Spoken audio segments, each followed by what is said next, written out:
आज का paper cutting आप लोग देख पा रहे हो। 30 तारीख का ये पेपर कटिंग मैं आपको दिखा रहा हूँ। जेएसएससी सीजीएल का जो पेपर लीक हुआ है उससे संबंधित आज का जो पेपर है वो बहुत ही दिलचस्प है।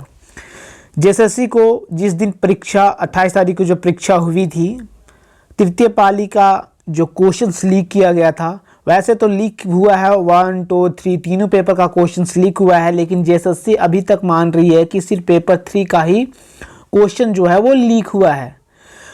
जो जिस दिन पेपर जो लीक हुआ है दोपहर में ही, दिन में ही जेएसएससी आयोग को 2 ईमेल प्राप्त हो गए थे पेपर लीक के मामले से, है ना। तो अभी तक जेएसएससी आयोग जो है ना, वो 2 जो ईमेल प्राप्त हुए थे उसके बिहाफ मतलब उसके बेसिस पे जो पेपर 3 है उसको कैंसिल किया हुआ है, लेकिन पेपर 1 और 2 को अभी तक कैंसिल नहीं किया है। अभी तक उन्होंने इस चीज़ पर ऑफिशियल बयान या ऑफिशियल नोटिफिकेशन जारी नहीं किया है। ना ही वो 4 तारीख को जो आगामी एग्ज़ाम होने वाली है, 4 तारीख वाले एग्ज़ाम को भी अभी तक वो उस पर क्लियर नहीं है कि वो परीक्षा रद्द होगा या नहीं रद्द होगा। उस पर भी परीक्षा होगी या नहीं होगी, ये केंद्र सरकार के रिपोर्ट के आने के बाद ही पता चलेगा। उस पर बाद में ही मतलब फैसला लिया जाएगा। देखिए ये पेपर कटिंग मैं आपको दिखा रहा हूँ, ठीक है। पेपर कटिंग में देखिए आप लोगों को मेन पॉइंट में यहाँ पे हाईलाइट देखिए, बीच में जो है कि जेएसएससी को दिन में मिले थे 2 ईमेल, इससे रिलेटेड 2 ईमेल दिन में ही मिल गए थे। आयोग को परीक्षा के दिन रविवार को 2 ईमेल मिले थे। पहला ईमेल दोपहर 2:32 और दूसरा जो ईमेल हुआ था वो 2:38 में मिला था। पहले ईमेल में पेपर लीक से संबंधित कुछ नहीं था, लेकिन दूसरे ईमेल में जो सवाल भेजे गए थे वह तीसरे पेपर से मिलता था। परीक्षा खत्म होने के बाद जब प्रश्न पत्र का मिलान किया गया तो पेपर लीक होने का खुलासा हुआ।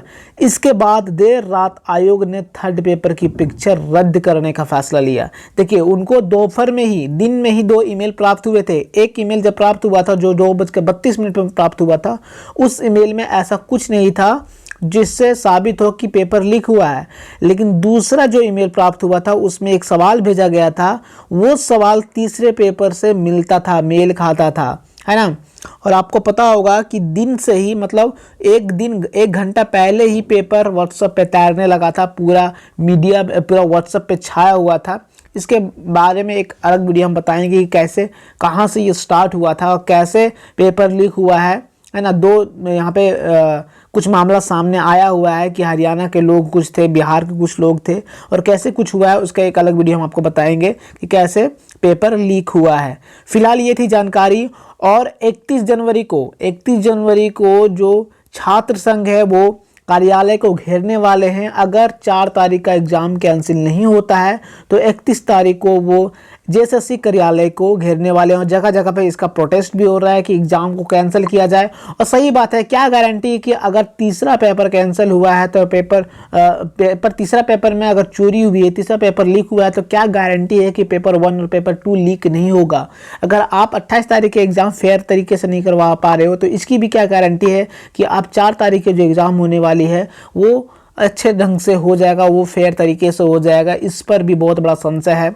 और छात्र बोल रहे हैं, जो छात्र 4 तारीख का एग्ज़ाम, जिसका 4 तारीख का एग्ज़ाम है, वो भी बोल रहे हैं कि एग्ज़ाम को कैंसिल किया जाए। सही बात है, जब इतनी बड़े पैमाने पे, इतने बड़े लेवल पे जब यहाँ पे धांधली सामने आ रही है तो इसकी कोई भी गारंटी नहीं है। और आनंद फानन में ये आयोग को एजेंसी ने एग्ज़ाम होने से पहले भी बोल दिया था कि हम लोग तैयार नहीं है, लेकिन फिर भी झारखंड सरकार इस चीज़ को इसका एग्ज़ाम लिया और 8 साल से एग्ज़ाम को कराते कराते अभी तक इस एग्ज़ाम को मतलब अच्छे ढंग से नहीं करा पाई है। पिछले 8 सालों से ये चीज़ें हो रही हैं। ठीक है दोस्तों, तो ये थी जानकारी जो आपको मैंने दिया। आई होप ये वीडियो इन्फॉर्मेटिव लगे, पसंद आए। वीडियो पसंद आए तो वीडियो को लाइक करिए और ऐसे अपडेट्स पाने के लिए, जेएसएससी सीजीएल से कोई भी अपडेट पाने के लिए आप मेरे चैनल को सब्सक्राइब कर लीजिएगा। कुछ भी अपडेट्स आता है तो आपको वीडियो के थ्रू मिल जाएगा। जय हिंद, जय जोहार।